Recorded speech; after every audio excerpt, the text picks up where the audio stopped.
Very good evening to all of you. Welcome to LearnX Nursing Platform. Our today's LMR topic is hyponatremia.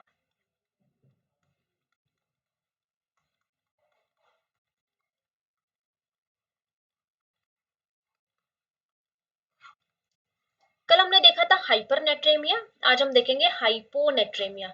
Hyponatraemia मतलब क्या होगा? जो हमारे serum sodium levels है that will be less than 135 milli equivalent per litre. ठीक है, 135 से कम मिलेंगे। क्या रीजंस हो सकते हैं हाइपोनेट्रेमिया होने के? What can be the causes?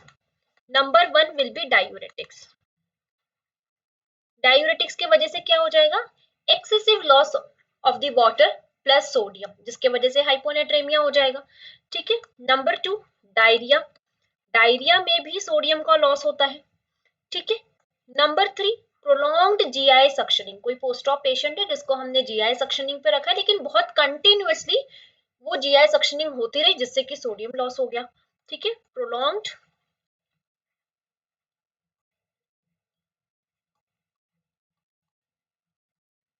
GI suctioning. ठीक है। या फिर हम डाइट में सॉल्ट इंटेक जो है वो कम ले रहे हैं। ठीक है, डिक्रीज सॉल्ट इंटेक। ठीक है। या फिर एक और कॉज होता है that is perspiration followed by increase water intake. सुनो, किसी पर्सन को बहुत ज्यादा पसीना आ रहा है, बहुत ज्यादा स्वेटिंग हो रही है, इसलिए हमने क्या किया, हमने बहुत ज्यादा पानी उसको पीने के लिए दिया। अगर किसी पर्सन के बॉडी में फ्लूइड इंटेक, वाटर का इंटेक ज्यादा हो गया, तो जो सोडियम है वो कम हो जाएगा, सोडियम का जो कॉन्सेंट्रेशन है वो डिक्रीज हो जाएगा, जिसके वजह से हाइपोनेट्रेमिया होगा। ठीक है। सो पर्सपिरेशन, पर्सपिरेशन मतलब क्या होता है? Excessive sweating followed by increase water intake. Water intake body में होने की वजह से सोडियम कॉन्सेंट्रेशन क्या क्या हो जाएगा? डिक्रीज हो जाएगा। ठीक है। Then what can be the sign and symptoms? Number one, there will be abdominal cramps.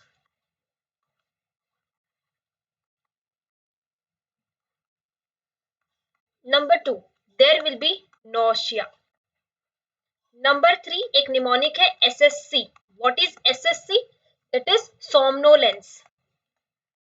क्या होता है सोमनोलेंस का मतलब? Altered consciousness.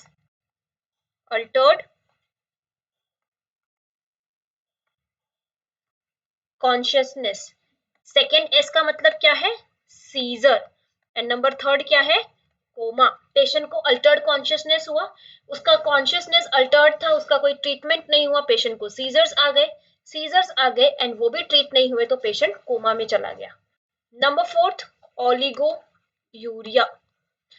ठीक है। अगर ओलिगो यूरिया, कितना ओलिगो यूरिया मिलेगा? Less than 400 ml per day. ठीक है, एक दिन में हमें कितना मिलेगा? Oligo urea. अब ओलिगो यूरिया क्यों हो जाएगा हाइपोनेट्रेमिया में? ऑलरेडी तो सोडियम कम है ना, तो हाइपोनेट्रेमिया में ओलिगो यूरिया क्यों मिलेगा? क्योंकि हमारी बॉडी में सोडियम कम है, उसको कंपनसेट करने के लिए यूरिन जो है वो भी कम होगी। ठीक है, यूरिन आउटपुट जो है वो भी कम मिलेगा, सो दैट एक्सेसिव और सोडियम लॉस ना हो एंड पेशेंट की कंडीशन क्रिटिकल ना हो। हमारी बॉडी, हमारी किडनीज कंपनसेटरी मैकेनिज्म करती है, जिससे कि ओलिगो यूरिया मिलेगा, urine output less than 400 ml per day मिलेगा। ठीक है। What can be the treatment for the hyponatremia? Number one, give parenteral NaCl, that is give IV NaCl, या फिर जिसको हम कहते हैं NS कितना देंगे? 0.9% वाला NS दे दो। ठीक है। Number two, always remember fluid restriction रहेगा हाइपोनेट्रेमिया के पेशेंट में। Always fluid restriction will be there. ठीक है। सो हाइपोनेट्रीमिया मतलब क्या होता है? Less than 135 milli equivalent per litre sodium का लेवल इन द बॉडी। ठीक है। कॉजेस क्या क्या हो सकते हैं? डायूरेटिक्स दे दिया, प्रोलॉन्ग जीआई सक्शनिंग हो गई, डायरिया हो गया, डाइट में सॉल्ट इंटेक कम है, या फिर बहुत ज्यादा पसीना हो रहा है जिसके लिए हमने बहुत ज्यादा पानी पिया, जिससे कि सोडियम कॉन्सेंट्रेटेड हो गया, सॉरी सोडियम का कॉन्सेंट्रेशन डिक्रीज हो गया, again there will be hyponatremia. Sign and symptoms में क्या मिलेगा, एसएससी, सोमनोलेंस यानी कि altered consciousness, seizures, coma, oliguria because of the compensatory mechanism, abdominal cramps, nausea. ठीक है, ट्रीटमेंट क्या है, दो ही ट्रीटमेंट है, एक तो आईवी फ्लूइड्स दे दो, NaCl 0.9% NS, ठीक है, उसके बाद में फ्लूइड रेस्ट्रिक्शन, एंड हम और क्या कर सकते हैं, increase salt intake in the diet, salt intake in the diet. ठीक है, so this is the treatment about the hyponatremia. Thank you everyone. I hope this video will be helpful for all of you. Thank you.